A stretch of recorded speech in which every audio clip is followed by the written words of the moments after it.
Hey, what's up, BC? It's Steve again, Harmless Rebel, and it's time for another kind of a mixed bag update. As I mentioned in my last video, or maybe 2 videos ago, for Record Store Day. I actually took Record Store Day off, but I think that's Sunday and Monday. I went out and hit a bunch of places, and everybody was having these crazy sales. And I ended up picking up some amazing stuff for some of it 50% off. Some of it was just super cheap. So I'm going to go over some of that stuff. A few of these I've had for a while and just got around to spinning. And then, I'll get into that in a minute. First up, I don't know if you can even hear it. I got it pretty low, but in the background I'm listening to Parallels from Fate's Warning. I've been kind of on a Fate's Warning kick lately. By this album, they were still on Metal Blades, but they had pretty much ceased being a metal band, and they were pretty much straight up prog at this point, which I'm fine with that. It's still a killer album. So let's kind of get going. First off, I got to thank Bill. He goes by Helmet Diggy, and I'll put a link to his channel down below. He contacted me a while back. I had mentioned something about metal. I was showing another Pink Floyd album. I can't remember which one it was, but I had mentioned that metal was one that I had been looking for quite a while, and I never find a copy. And when I do, they're in bad condition for crazy prices. So he mentioned he had a copy that was in pretty good condition. I had one skip, but other than that, it played really well. And he was nice enough to send that to me. I would have actually done an opening video for this, but I had ordered like 6 things, and it just came in, and I thought it was something that I ordered, so I opened it up without even realizing what I was opening. So sorry about that. Sorry I didn't do an opening video for you, Bill, but I do love the album. I really do appreciate it, and I've already given it a bunch of spins. So again, if you guys aren't subscribed to his channel, I'll put a link down below. He shows a really good variety of vinyls, so definitely worth checking out his channel. So let's kind of jump into some of these deals. This first one I got as a 50% off deal. This had been in the record store for quite a while, and they had it overpriced in my opinion. And when I saw that they were doing the half off deal, this was the first thing that I grabbed. This is the Beatles On Air Live at the BBC Volume 2. The first 2 albums on here are live songs, mostly from their first few albums. This is all from 62 to 65. So this is more of their pop albums as opposed to the second half of their career, which is the stuff that I prefer. But and it's got all the little interviews in between songs, and then album 5 and album 3 on one side has interviews with George and John, and on the B side with Paul and Ringo. So very cool. I'm still on the lookout for BBC Volume 1. The record shops just always have them priced so crazy. Even used, they're usually, $35-40. So, and they're great albums. They sound awesome. Not $40 though.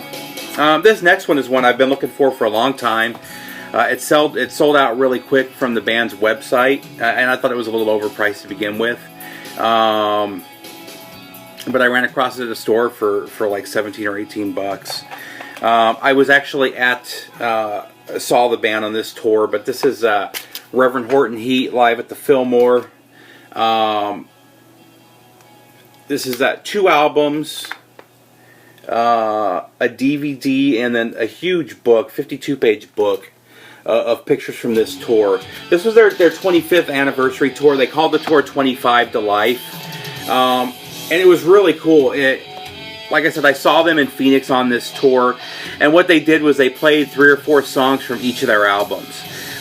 They've got a bunch of albums. It was a really long show. I think it was almost 3.5 hours long, and that was with 2 bands that opened up before them. There was a bluegrass band that opened before them, which was pretty good, and then a local rockabilly band that was so-so that opened for them.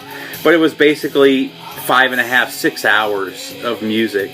And their show, if you've never seen them before, their show is amazing, and it's just them on stage. They don't have any extra stuff. They just do a really good show. My wife is not a real big rockabilly fan, and even she really enjoyed it. She went with me. When we got done, she mentioned she can't believe we had been there for 3.5 hours. Now, the beer that we had drank had probably helped out with that, but and it was hot. I mean, it was Phoenix. It was the middle of summer.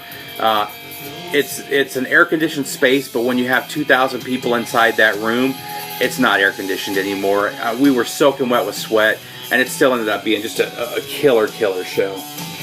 So a nice addition to the collection there. Next up, this was kind of a cool find. I actually talked about this in my last mixed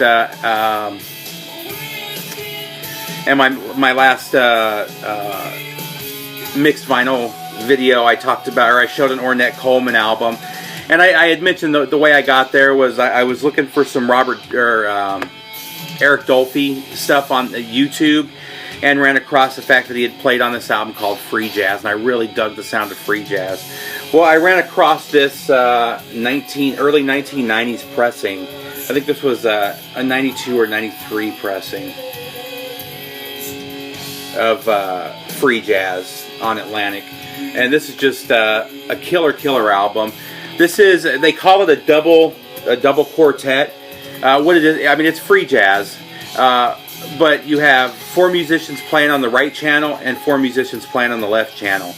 And it was just a really cool concept. They did 2 takes that they recorded. It was completely unplanned, unstructured. This was the first take, and from what I understand, there's a Japanese double CD that has the first and the second. So I was really happy to get a hold of that, and I've been playing that pretty much non-stop lately. And then how I found that was, I'm a big fan of Hank Mobley, which I've mentioned before, and one of the local record stores, there's been some albums I've been looking for a while, and I just never run across them. And I told him, you know, whenever you get any Hank Mobley, set it aside and give me a call. And that's what he did. And he actually, in the same collection, this album was sold to him with the same collection. So I grabbed that too. But this was really the score of that trip.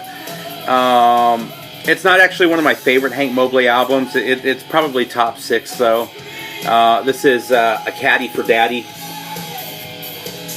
But what was cool about this is the Analog Productions pressing. I see this thing go for $50-$60 all the time, and when you consider the package deal that I made with him, when I made the deal to buy the other 3 albums, and I think I paid like $10 a piece for the other 3, and I'll show you what the others are as well. I paid $60 total, so I paid basically $29, $30, $60 total. I didn't pay tax on top of that, so I probably got this, I guess, for about $27 then, which is, I'm pretty sure, less than it was new. This is number 1316. I think they did 1,500 of these. Very cool, though. It does have a little damage down here. Other than that, though, it's in really nice condition. The vinyl was mint. It sounds beautiful. This is 45 RPMs, double LP. It sounds absolutely amazing. I've always been happy with the regular Blue Note reissues that have been coming out lately. And I mentioned to somebody, I don't know how they could sound a whole lot better. This thing sounds a whole lot better. These Analog Production, and there's another company that does them too. It sounds amazing. And then one of the other Hank Mobley albums that I was looking for, this is probably top 4 for me, is Dippin'. Killer album. Billy Higgins. Actually, Billy Higgins was on the other one too. This one's got Lee Morgan though as well. Lee Morgan's amazing on this album. And Lee Morgan and Hank Mobley together just sounded phenomenal.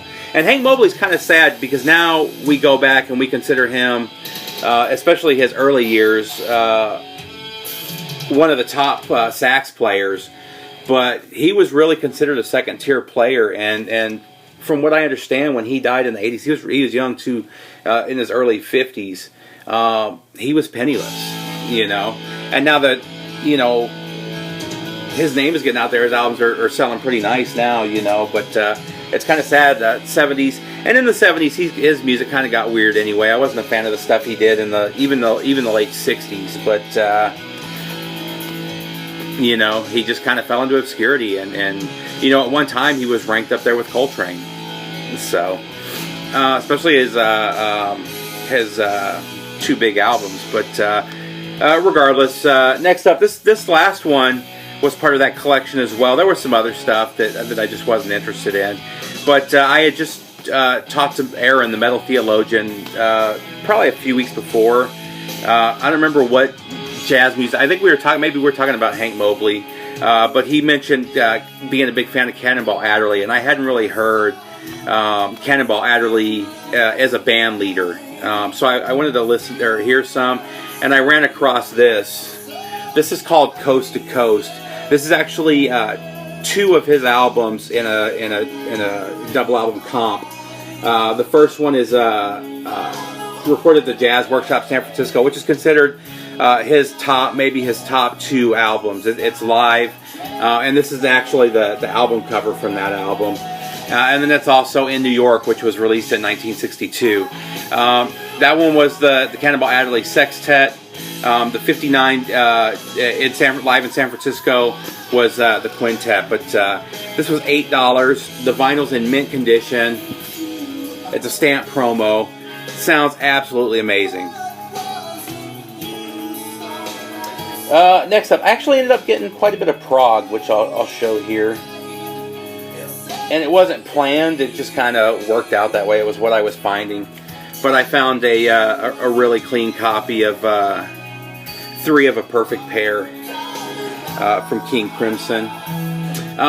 Probably not my favorite of the King Crimson. I mean, this is well into the 80s. This is 84. Obviously, I prefer their stuff from the late 60s and early 70s, actually. But still a couple of really good songs on here. They didn't go the pop route that Yes did and kind of ruin their sound for that album or two. But definitely still worth having in the collection. Next up, I had actually never heard this band before, and the only reason I knew who it was because of Scott Waters. Somebody gave him this as VCLT, I think, or one of their albums, and he said he really dug it. It was really good prog, so I decided to grab it, and that's what it was. This is Fountains of Light from Starcastle. Very much in the vein of Yes. That's probably who I would most compare it to. This is from 77. Just good straight up 70s prog. Next up, this is just another cool find. I think I paid $9 for this. I've seen other albums from this series, but this is a series from Italy called Superstar. And this is the Jimi Hendrix version. And what it is though, it's a comp that they put together with a vinyl or an album of the music, and then there's usually a booklet that tells the story of the musician or the band. It's pretty cool pictures of the experience and him, and they get into Band of Gypsies and just kind of give the history and the discography of Jimi Hendrix. I've seen him for Black Sabbath. I know they make one for Kiss as well. This one was cool because it wasn't... this is all instrumentals that you just don't run across every day, you know. And actually the one that's listed as House of the Rising Sun here actually sounds like the While My Guitar Gently Weeps. It's not, but some of the sounds that he's making on that song remind me of While My Guitar Gently Weeps. Very cool though. There's a bunch of stuff on here I had never heard before. Some of it's covers, about half of it's original stuff from Hendrix, but it's pretty much all instrumentals, and just some really good stuff. I mean, it's definitely Hendrix's sound. Just a cool album, and for under $10, you can't beat it. This next one, I was shocked when I saw it. It was $11. and then I was shocked when I saw that it goes for $50 to $80 online. This is I think it was called At the Rock Temple or Temple of Rock or something. It was a European comp, and this is the Argentinian version. This is El Rock en El Tiempo from Genesis. And this thing is just in beautiful condition. And it's cool, it gives all the song names in Spanish, and then below it in English. And the original, I want to say the original came out in '75. So it's all early Peter Gabriel Kiss. However, this particular pressing for Argentina came out in 1983. And it's was released by Charisma. And it's I've always loved that Charisma label. But just a very cool find. There was a whole bunch of Genesis stuff that came in. All of it was in really bad condition. And for some reason, this thing was stone mint. I don't know why. I don't really care. But for $11, just a killer comp. Next up, this was a record store day from last year, and I got it for half off. I wanted to buy it last year, but I heard mixed reviews. I really like it. This is Phoenixon or Phoenixon, I don't know how you pronounce it, white vinyl. This is Shooter and Waylon Jennings. They both do vocals on here. What they did is they got together with an industrial musician, and it's basically them singing over industrial. And it's not, think more mellow Nine Inch Nails. It's more of an ambient industrial. It's not real heavy. The reason I'm showing it in here is it doesn't really fit in the heavy metal genre. It definitely doesn't fit in the country music genre, but it's a very cool album. I was really impressed with it. It sounds like a silly concept. It was Shooter Jennings' idea. It was really cool though, and I really dig this artwork as well. But definitely worth checking out if you're a fan of Shooter or Waylon, or if you like industrial music. Definitely very cool. This is one that I searched high and low and finally found a shop here in the U.S. that had it for a reasonable price. This is the most recent album from Sun Kil Moon.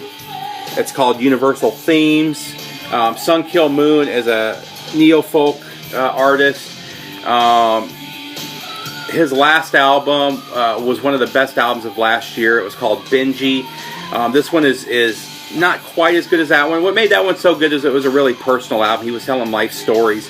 This one is just random stories, which is universal themes, and that's exactly what it is. Each story is a little bit different. Some are personal, some aren't, but still amazing music, amazing songwriting, and just a killer album. For some reason, he didn't release this in the U.S., and I say he because he owns his own record label. He releases this stuff. He only released it in the U.K., or so far anyway. And everybody that had it for sale had it for $40, $50, $60 here in the U.S. And I found a retailer that had it for $26.99, which was what it was, the UK equivalent. So really happy to find this. This one's gotten a bunch of spins. Just a really good album. Next up, I just bought this because it was a couple bucks and I was in the mood for it. This is Why Can't We Be Friends from War. Everybody knows War. The song Why Can't We Be Friends, the song Lowrider. Lowrider is one of my absolute favorites. Just such a good song. Excuse me. Just a killer album. You know, War is such a good band. I don't think they get enough love here in the VC. Let's see. Next up, this is one of the record store day releases from this year. This is the Bohemian Rhapsody single from Queen. The B-side was I'm in Love with My Car. Honestly, I'm kind of disappointed with it. I mean, luckily it was cheap. Most retailers had it for under $7. I think that it was supposed to be sold for $6.99 to $9.99, and that's where I got this. It was $9.99. but they're really good recordings. It's not a good pressing though. Mine's noisy all the way through. The cool thing about it, and the reason that I got it, was I'm in Love with My Car, which is a song I like. Has an alternate intro and an alternate ending, and I kind of like the alternate intro. And Bohemian Rhapsody is just an amazing song. So still a nice little addition to the Queen collection, but and it's cheap, so if you see it and you're a Queen fan, I would grab it. But like I said, it's a pretty noisy pressing, which tends to be the case in my opinion with a lot of these record store day releases. I would say 80% of the record store releases I've gotten over the last couple years, maybe not that much, maybe 65%, have been shitty pressings, and it's because they just rush them in.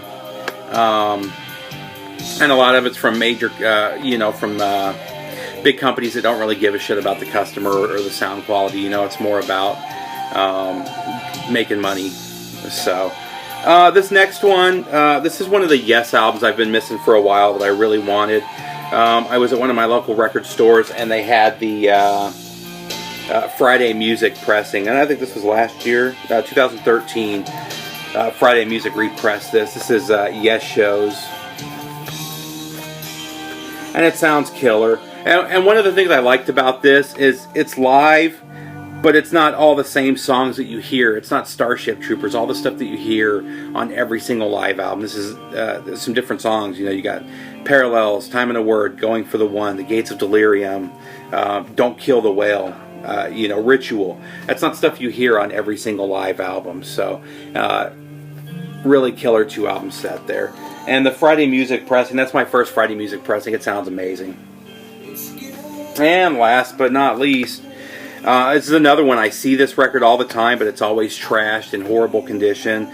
I've got it on CD and cassette, and I really want it on vinyl. This is Eat a Peach from the Allman Brothers Band. And that's it, VC. Another mixed bag of records.